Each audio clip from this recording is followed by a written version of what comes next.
Hello, hello, hello, ladies and gentlemen, and welcome back to our webinar series, The Power of Sourcing.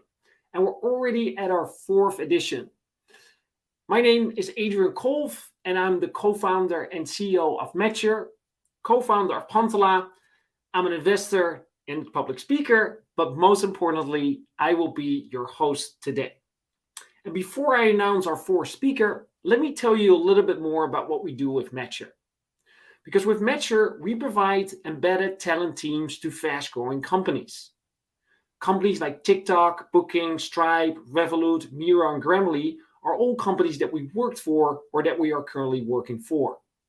They hire teams of dedicated sources and recruiters, and we work on a subscription-based model and help them scale up their go-to-market and engineering teams.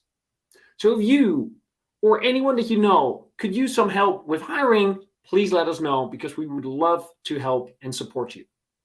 Now, please follow us on LinkedIn or on YouTube if you haven't already. Subscribe to our newsletter to stay up to date of all of our latest news. And now, without further ado, I'm happy and also humbled to announce our fourth speaker, Vanessa Raath.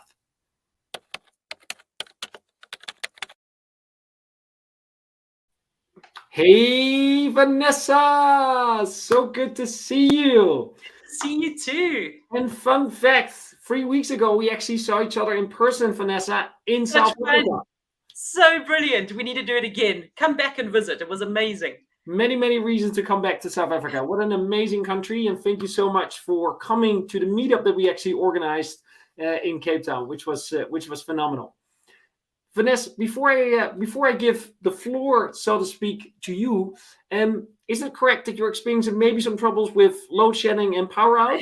I am. So if we've got any South Africans listening, I'm in the 4th hour of a 4-hour load shedding cut. So yes, so bear with me. I've made a plan with a few lights. So my battery should last, but yeah, welcome to life in South Africa at the moment. Stage Awesome. 6, load shedding. Awesome. Vanessa, we can see and hear you perfectly. So far, so good. For our audience, please write your questions in the chat. We try to make this as interactive as possible. We'll save your questions for the end, but please keep asking them throughout the conversation with Vanessa. Hey, and while you're at it, please tell us where you are currently in the world and where you're dialing in from. That being said, Vanessa, good luck. The floor is yours.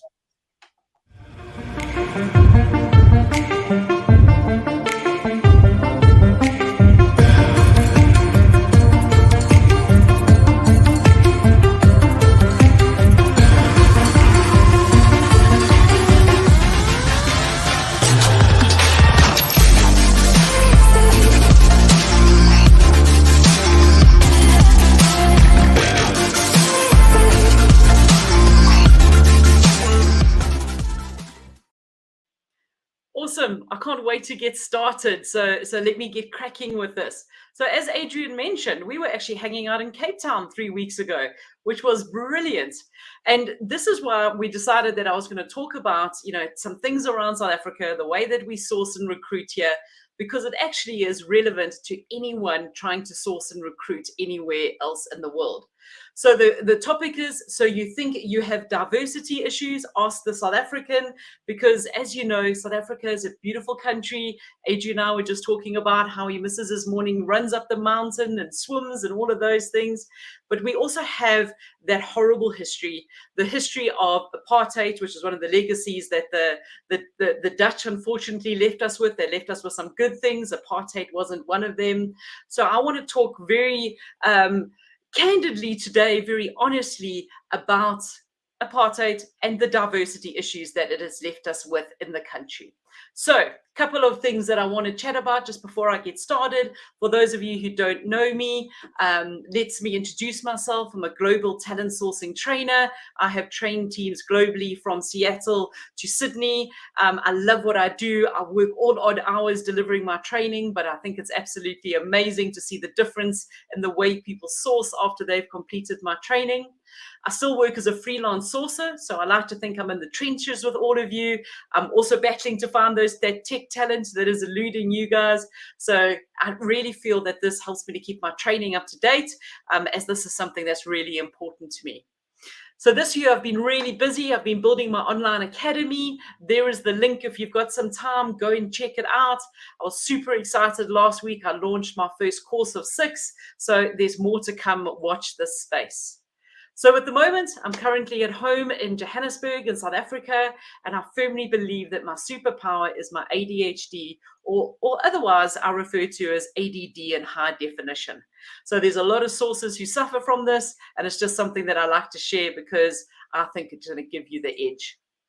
So my side hustles, because your side hustles are important, right?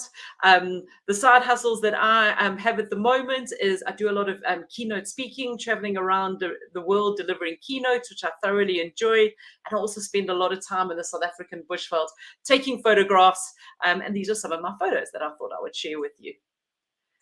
So my exciting news is I'm moving to the coast at the end of the year. I'm moving to a place called Plettenberg Bay. Check it out. It will be a fantastic place to come and visit. Just wait till I get there.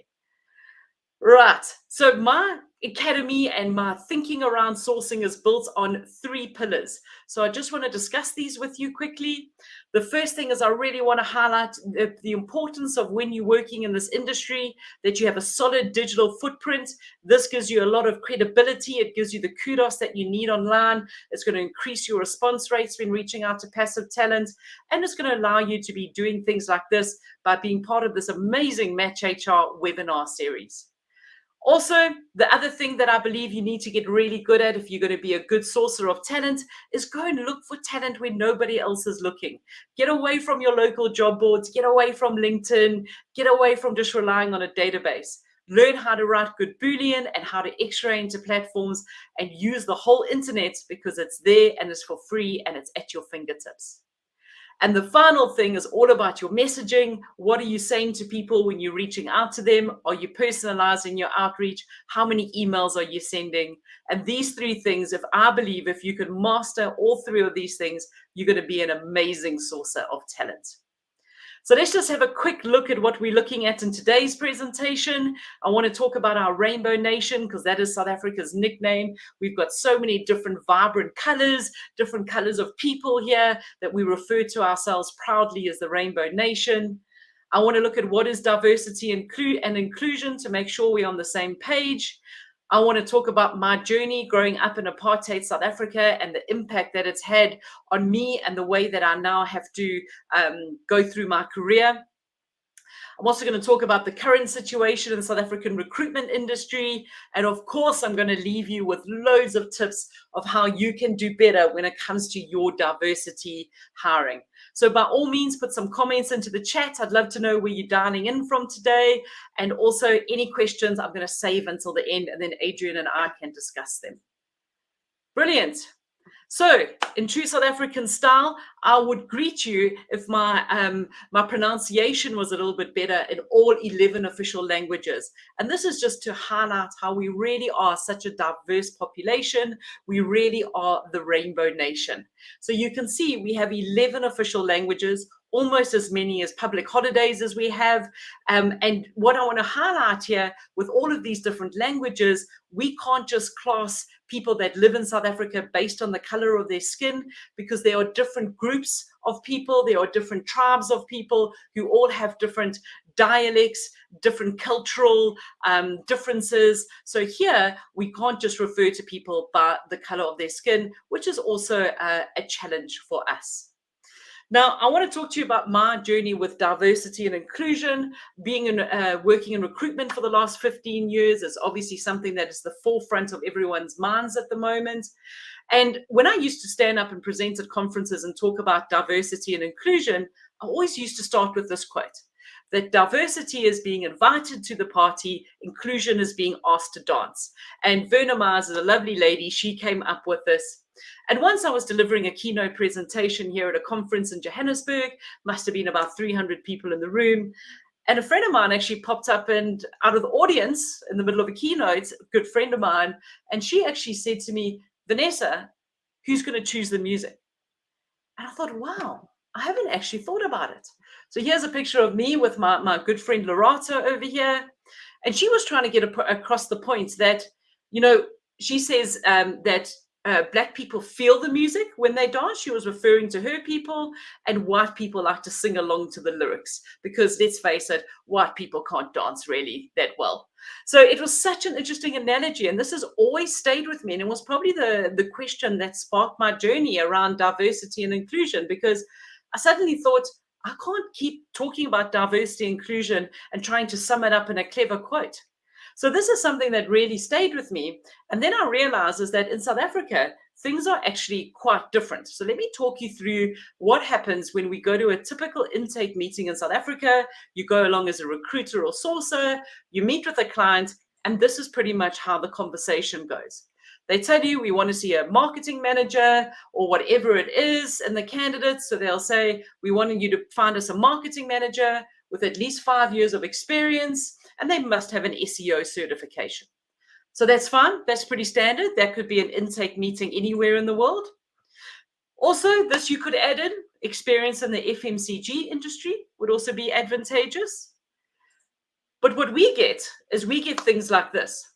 We get people saying, we need a black female candidate to meet our BBBEE requirements.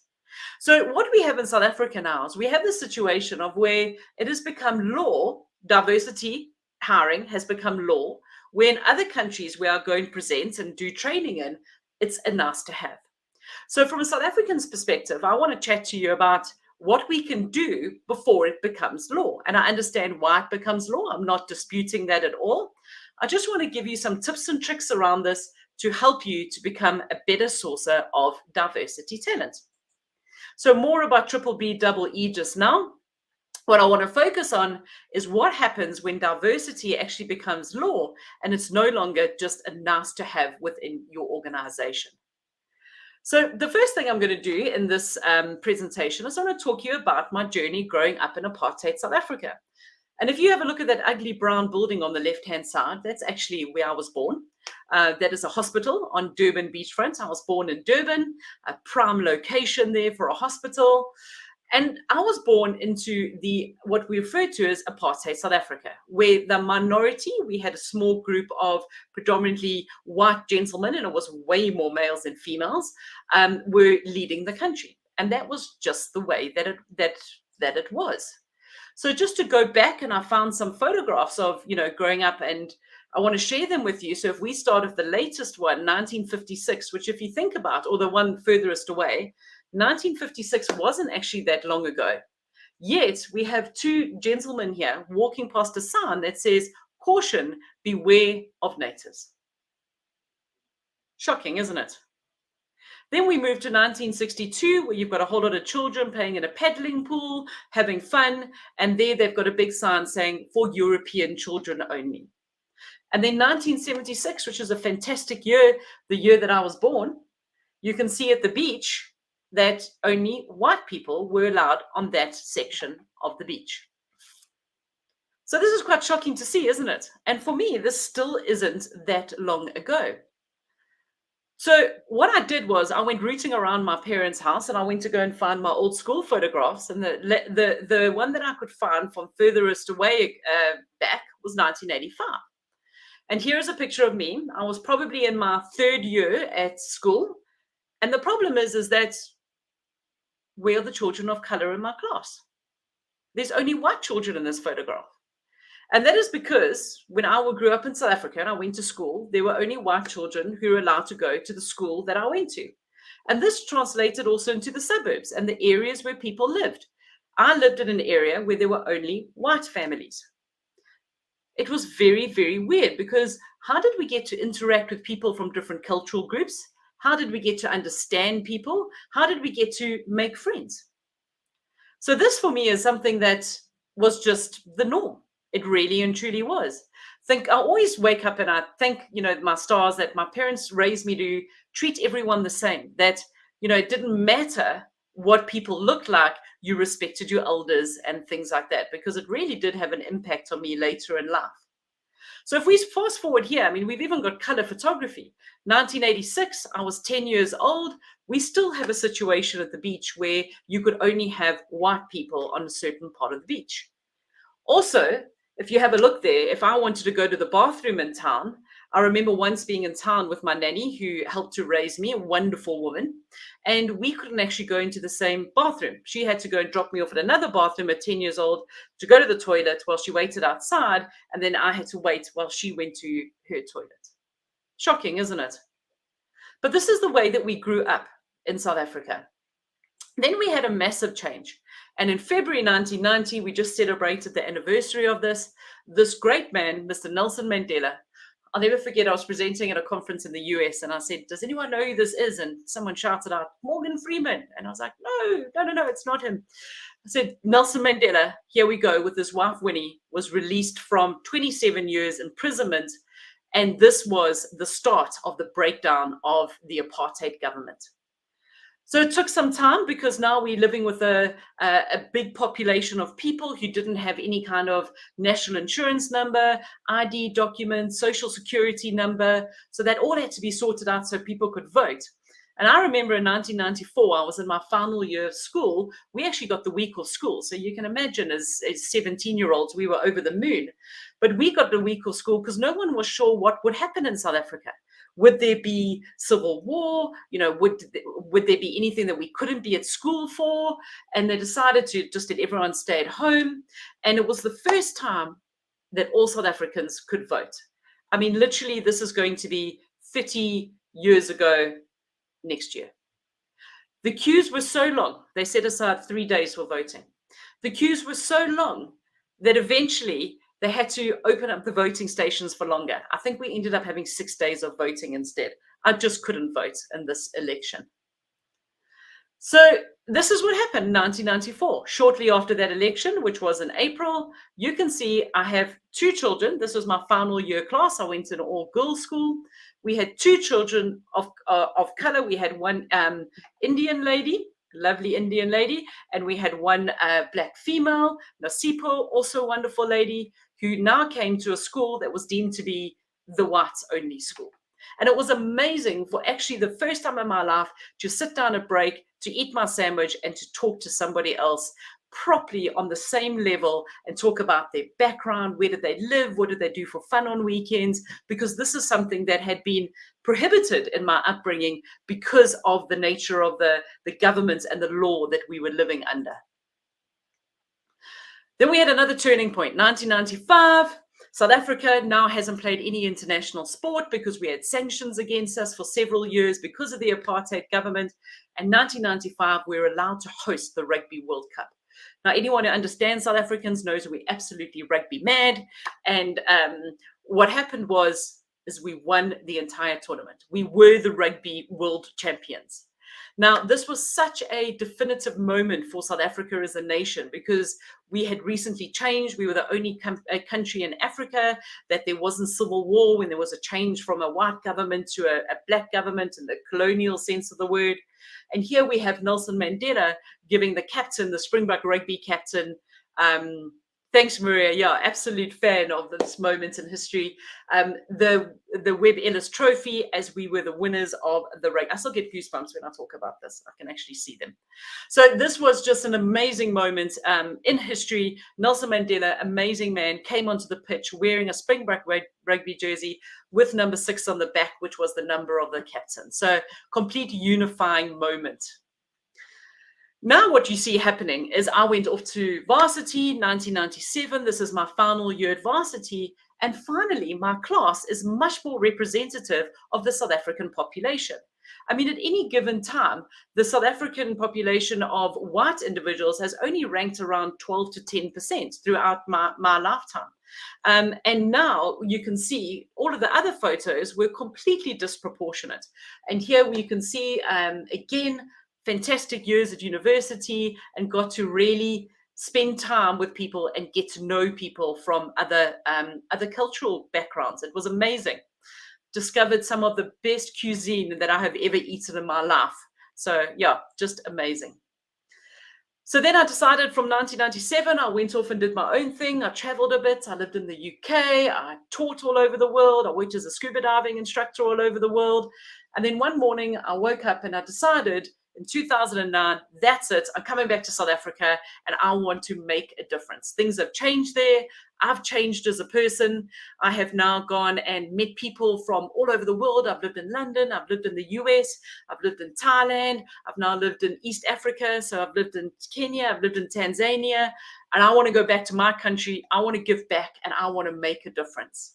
And what happened when I got back is I encountered this thing called BBBEE, which is a bit of a mouthful, and it stands for the Broad-Based Black Economic Empowerment. And basically what it is, it's a system that was put in place in 2003 to address the wrongs of apartheid. And pretty much what the government was doing is that they said the workforce needs to be more representative of the country's demographic. So think back to my varsity photograph. That is what the workforce needs to actually look like, which makes complete sense. Let's face it. So every company now has a ranking. I'm going to go through this very quickly. Has a BBBEE score in South Africa, and you need to make sure that you maintain a good score. Level 1 is the best, and then it goes to level 8. So how do you do this? Well, you want to use suppliers. You have a good ranking. If you have Black ownership in your business, you also get a higher level. If you have people, PDI, so PDI in our language stands for previously disadvantaged individuals. If you have people in your business, especially females, you get more points. And skills development through internships is also a good way to improve your BBBEE score. All wonderful initiatives. They are brilliant. I stand behind all of them. We've got amazing youth. We need to invest more in them and get them upskilled in this country. So this is what we are aiming for. But obviously, this now has an impact on recruitment, doesn't it? So if you have a look at our last census, and the last one that was done was 2011, you can see in the far right-hand column the percentage of individuals from different demographics in South Africa and what this looks like from a population perspective. So now this has to be represented in business. It means 80% of businesses need to have Black employees or Black individuals working for them. Now, if you think back to those school photographs, well, I was living as a privileged South African and getting an education in a classroom with a school uniform.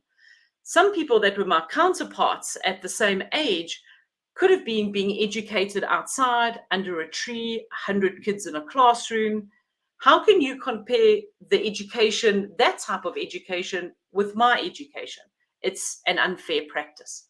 So South Africa's now got to scramble. We've got to sort this out. We've got to work on our education levels. But still, what impact does this have from a recruiting perspective?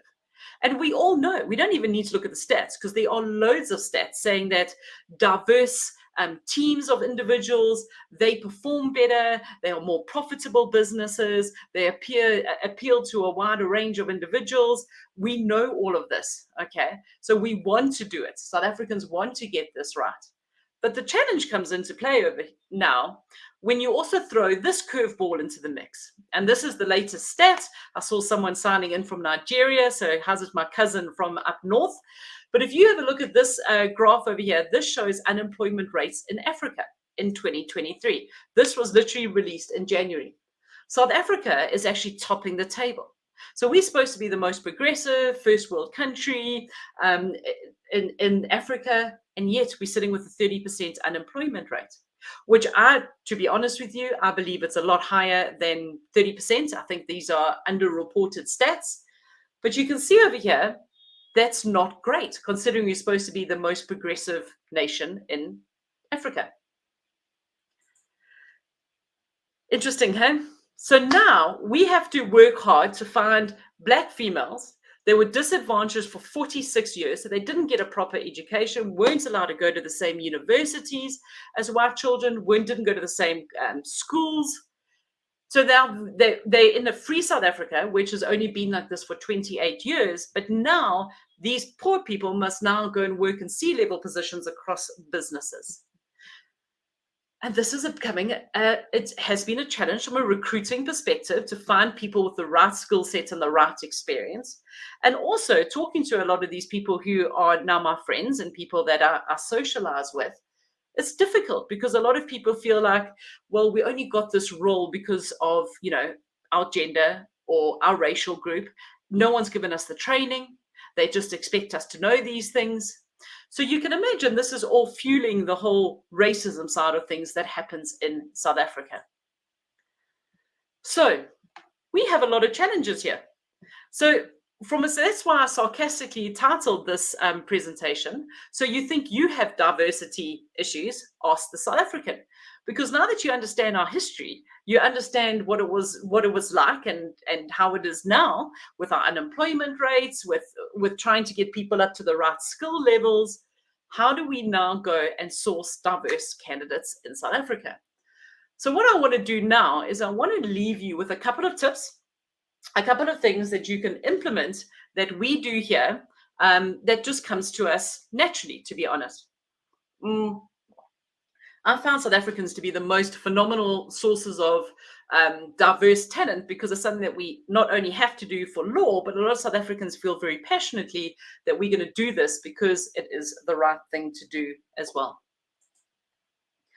So the first thing that I really want to encourage you to do is, no matter how you were raised, no matter if you grew up in a whites-only suburb, an Indian-only suburb, or anything like that, hey Lucia, is I encourage you to leave your prejudices and your inherited racial feelings at the door. Again, I highlight my parents here who are amazing. We were taught as kids to respect everyone, respect your elders, let alone, it doesn't matter, skin color of people, everyone is going to be treated equally. And that is something that we really have to do, because if you were, one of the famous quotes from Nelson Mandela is that people weren't born with hatred in their hearts. It's something that they learned. So a lot of people have learned to hate and they don't know why. It's just because of the family or the situation that they grew up in. This is something that we really have to forget. So as South African recruiters and sources, you really have to leave these prejudices and everything at the door, because when you go into work and you have to go and find people from different racial groups or with different disabilities and things like that, you're going to have to want to do it, and you need to do it in an authentic and genuine manner. And that is something that a lot of South Africans have struggled with, and it's something that I know we will get better at with time. The second thing that I want to really highlight here is that too many times I hear all over the world with the teams that I'm training is that the common rejection when people don't really know what else to say is, actually, we're not going to move forward with this person because they're not a cultural fit. And this is something that I really want to think about, because the world is a diverse place. We have got several different people from different backgrounds, different cultures. And with the workforce becoming more and more remote and us hiring people in different geographies, different countries all over the world, we cannot keep on declining people because they are not a culture fit. I want us to throw that terminology away immediately. And I want us to start thinking about a culture add. So I want you to start thinking about how are we going to, we should be recruiting people because of the cultural add that they're going to bring to our organization and that they are going to bring to our team. It is so important that we start embracing this and we start learning from others, because it's only going to strengthen relationships between people all over the place. A book that's been recommended to me several times, and it's sitting on my Kindle. I'm just waiting for my next long flight to get stuck into it. It's a book called The Culture Map. Apparently it's brilliant. So go and look for it on Amazon. If anyone can go and find it, put the link to Amazon in the chat for me. Apparently it's a brilliant book for understanding different cultures around the planet. The next thing that I want to talk about is, bearing in mind that only at the age of 18 did I actually have the opportunity to sit down and talk with people who had come from different racial groups, I now make a concerted effort to try and sit down and take the time to get to know people through networking. So to spend time with people who are not like me, they don't look like me, they don't sound like me, okay? Chat to them. I think we just need to get used to the fact of calling a spade a spade. So in my previous slides, I showed you a picture of my friend Lorato. I love going to lunch with her because she'll always, ask me some interesting questions around my culture. And I'm always going to ask her interesting questions around her culture with no criticism or no judgment either way. It's always good. And I think that's what we need to do, is we need to sit down as people and individuals and talk. The next thing that I want to talk about is we need to understand people socially to see what makes them tick. So you've got to experience life through different cultural events. And I think this is such a great way to understand why people do what they do. And one of my favorite stories around this is that I was very involved in graduate recruiting when I was still employed. And we hired a whole lot of graduates. And these were the most wonderful young Black South Africans. There must have been about 20 of them. And I actually resigned shortly after that and decided I was going to open up my own talent sourcing training business. And they said, no, Van, we're going to take you out for lunch. And I could see a little bit of talk about this, a little bit of banter. And I said, yeah, great, let's do it. And we ended up jumping in cars and going to a local area we went to was called a shebeen here in South Africa. Those of you South Africans understand that. It's like an informal bar kind of place. It was after work. And what they did was they were giving me a little bit of a test.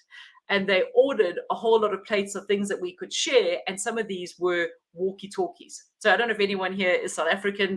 Give me a shout out if you're a South African listening to this. And walkie-talkies are actually chicken feet and chicken heads. And they were going to see whether I would eat these. What would my reaction be? They were testing, kind of like the one white individual in this whole thing. And it was actually just so interesting.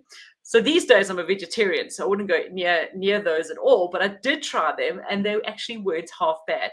And that's what I'm saying is you've got to kind of take yourself out of your comfort zone, go and spend time with people, embrace their cultures, understand how they live, and just spend time doing what other people do. And then invite them to get involved in your culture. Also, in the previous company where I worked, we had once a month, we had different people bringing a different kind of food in, different plates of eats or whatever to represent their culture. So yeah, there's lots of different things that you can do there so people can still maintain and hold on to that culture. Another thing that I really encourage you to do is to give back. So when I returned and I had got a bit established in my career, what I did was I started something called Job Advice SA with 3 other individuals in South Africa. So this was a chat. It was a live tweet chat. It went out every Monday at 4 o'clock. And what we would do is we would set up 4 questions all about how do you get a job? What do you wear for an interview? How do you put a CV together? What should you be studying if you want to get into something? Because you've also got to remember is that we now have this wonderful youth population that has been to better schools, been to university, but their parents haven't. So they can't rely on their parents in order to assist them to, answer all of these questions about, being in the workplace, how to have, salary discussions. So we ran this Job Advice SA probably successfully for about 4 or 5 years until all of us just got too busy and it wasn't something that was feasible anymore. But what it did was it earned us respect and also it gave us an opportunity to give back. And I think that that's really important. It's about giving back, helping people. Not that it's going to be as simple as that, but this really is amazing. I actually still keep in touch with a lot of the people that I assisted during this who tell me when they change jobs or they've studied something new or get invited to weddings it's amazing. So I really do recommend that. Give back where possible. And that will also introduce you to a much bigger pool of diverse candidates. The other thing I really recommend is for companies to work a lot harder, because this is really poorly done, to develop a real employer brand that showcases your diversity. So not like the top picture where anyone can draw stick figures that are diverse. Your people, we want to see your people. We want to see photographs of your people. You want to see how diverse things are. Before we went live, we were having a discussion. I had my husband, I had my son in the room, all in South Africa, trying to sort out lights. We had Adrian in New York. We've got Victor in Italy. We've got Andrew in Ukraine. Guys, it's all about being diverse these days. It's diverse workforces. It's people you collaborate with. And that's what we want to see more of, okay? We need to spend time together. We need to understand different people's situations. And really, what I recommend here is to encourage your diverse employees to refer their connections, their peers, their ex-colleagues, because what happens is that if you don't have a diverse workforce to begin with, that's really big, and you keep hitting up the same people and saying, please, can you recommend some people? People are going to recommend people that look like them and sound like them. So start with your diverse employees, because you want that. You want them to recommend people that sound like them and that look like them. Another thing is that no one wants to be the first. So you don't actually want to be you don't want to be the first person employed into an organization just because now a company's focusing on their diversity. So no one wants to be the first. No one wants to be the only gay in the village, that kind of behavior. So what I want you to do is I want you to focus on, working on your diversity numbers, but networking with the people who are in your community and potentially already working for you. Also, another thing that I want to highlight when it comes to this, and I was going to bring all of these up, is just be very careful the way that you speak, because the way we speak really can, be taken the wrong way, can be misinterpreted, can be badly, what I say, it's just be careful what you say, because it can have much more of an impact than what you think. And the reality of the situation is that people won't always stop you and tell you. They will just maybe stop communicating with you, talk about you behind your back, things like that. So, we need to be careful from a diversity perspective, replace some things that you've been saying. I never ask someone, how's your husband or wife these days, because I've been caught out a few times. And instead of saying that, I say, how's your partner, or something along those lines, if I'm just having a conversation with them. So these are things that we need to be really aware of. We need to start thinking differently. I was dealing with a client in the UK this week, and they were telling me that there's now something like 63 different ways people can identify with the whole woke thing coming into play there. Just take the time to learn these things and know exactly where you stand. So when it comes to diversity, these are the people that I recommend if you want to get better at your diversity sourcing and recruiting. I know you heard from Badash in the first week of the kickoff here of the Match HR series. There's also Joe Lockwood. Torin Ellis is based out of the US, and Sarah Goldberg based out of the US. All four of these people are amazing when it comes to diversity. They all approach it from different angles, and I suggest you connect with them on LinkedIn. Tell them that Vanessa sent you. And yeah, they're great people to have in your network. Badash and I actually partnered together. We are both so passionate about diversity sourcing. We actually run diversity sourcing courses together. They are lots of fun. We thoroughly enjoy delivering them together because it gives us an excuse to hang out. We actually recently did a keynote in Seattle together, Badash and I, around diversity sourcing. So yeah, something to look out for if this is something you're passionate about too and would like to get better at. So my lasting thought, what I want to leave you with, is this saying over here. And I don't know who said it, in all honesty. I have tried to find it out, but it just resonates with me. And that is, judging a person does not define who they are. It defines who you are. And this is something that is really important, that we have to put aside any of our racial prejudices, any of our judgments, anything like that, before we can hope to be better sources of diverse talent. And let's face it, just to be all-round better human beings. So I leave you with this parting thought, and I thank you for your time. I just want to put this slide up. If you would love to stay in touch with me, I would love to stay in touch with you. There are my details. You're welcome to scan my QR code. We'll send you to all of my platforms. Connect with me wherever you prefer, wherever you're comfortable. And I really thank you for listening to my South African story. I hope that I have done the story justice. It's definitely one of my more difficult presentations to get through, but I do want to say thank you for listening. And Adrian, let's go back to you and see if we've got any questions.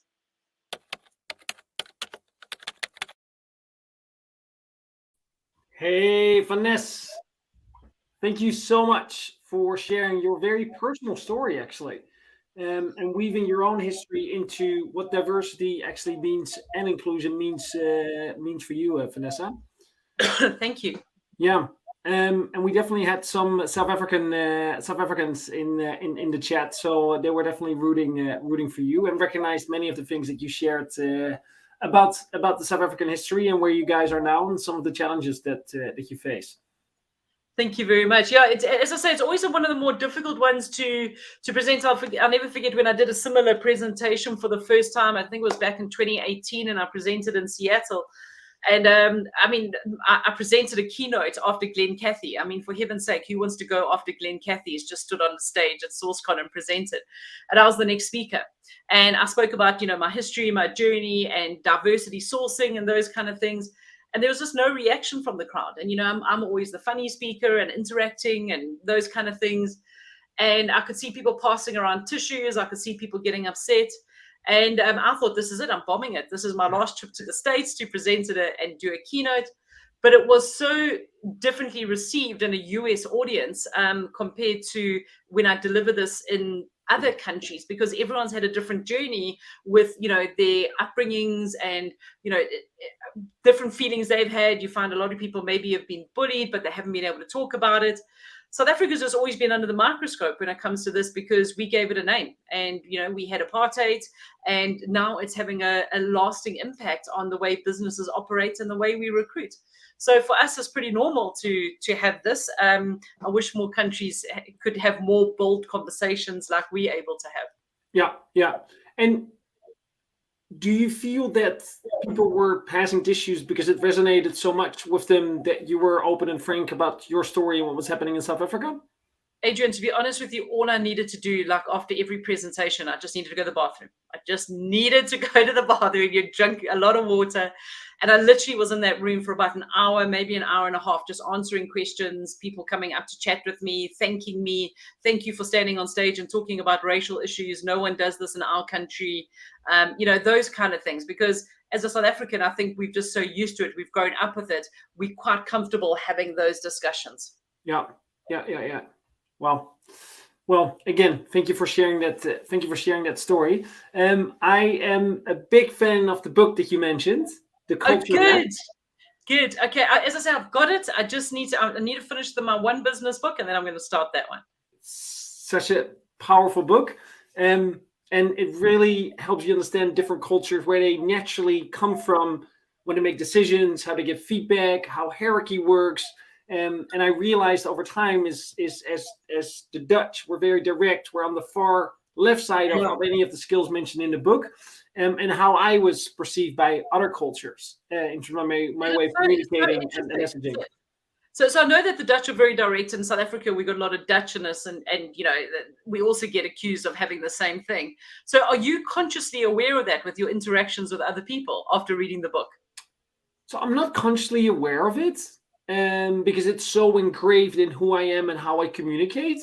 Yeah. But it is good to have a wider lens of understanding how I'm perceived. So, for example, when I start to manage someone that comes from a different culture, I address this very directly upfront, saying like, hey, this is how I manage. This is how I like to receive feedback. This is how I give feedback.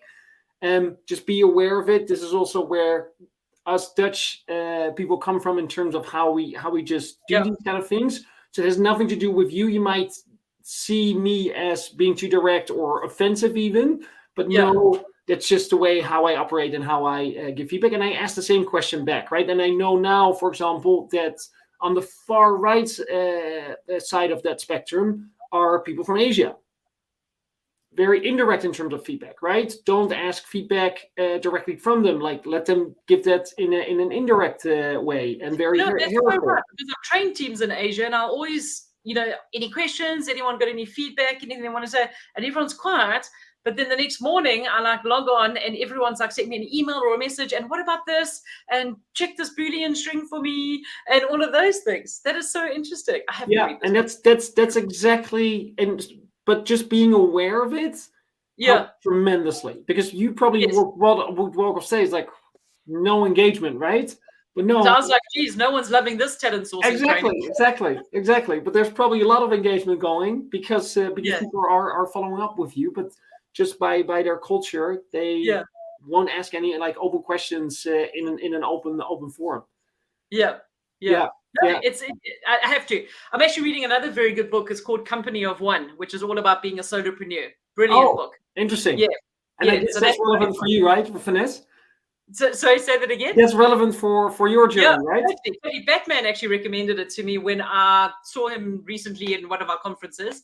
Yeah. And I'm reading it. It's a fantastic read, but the culture map is next on the list. Yeah, cool. Yeah. Hey, Vanessa, where do you see DE&Y going? Like, what do you see for the future?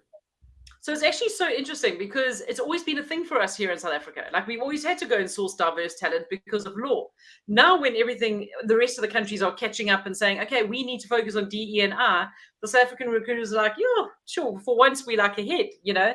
So I see the future, to be honest, is actually just going to become more and more of a thing. And I think that that's amazing. I think more companies need to embrace their DE&R sourcing strategies. That's why, Badish and I have got together and we have put together a whole diversity sourcing workshop because there's a need. People don't know how to do this. It's not just a case of writing a Boolean search string, throwing in a whole lot of female names from South America and hoping that you're going to pick up those type of candidates.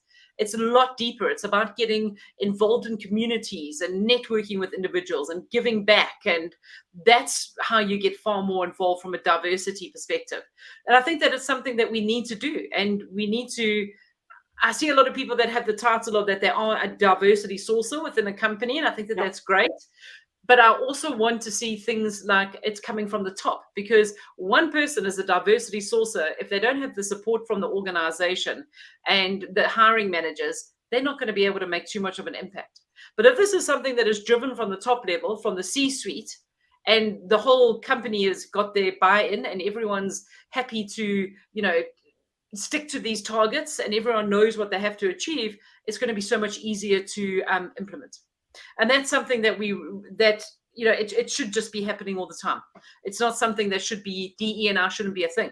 It just should be normal, in my opinion.